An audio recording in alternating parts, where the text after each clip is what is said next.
Ayun no, ang sarap ng chicharon na puro laman. Crunchy sa labas, pero malambot sa loob. Napakasimple lang nitong gawin mga soy. Tara, simulan na natin. Yung nabili kong pork belly, walang balat, pero okay lang yan. Laman kung laman. Hiwain lang natin into cube size mga soy. Pagkatapos pakuluan. Ang palatandaan natin, dapat saktong lulusot lang ang tinidor.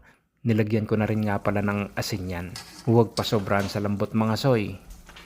Pagkatapos, i-drain muna natin at hayaang lumamig ng gusto. Ngayon, magpainit na tayo ng mantika. Siguraduhin nating lulubog ang karne para sa deep fry. Dapat mainit na mainit ang mantika bago ilagay ang pork belly.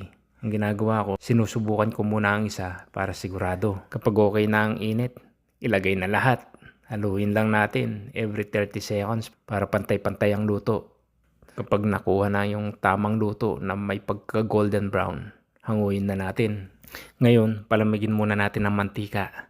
Kapag malamig na, ibalik natin ang mga karne at ibabad natin ito ng overnight. Ito ang magpapakulay at magpapalambot lalo na sa ating chicharon. Ito na ang ating ibinabad overnight. Ihango lang natin at i-drain habang pinapainit ulit ang mantika. Pag mainit na, isalang na para sa huling pretuhan. Ayan o, kitang-kita na nag-iiba ang texture.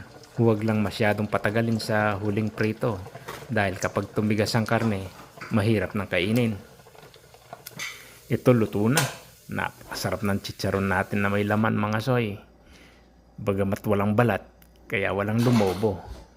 Sold na ako dito, yung tamang crunchy pero malambot sa loob. Tikman na natin.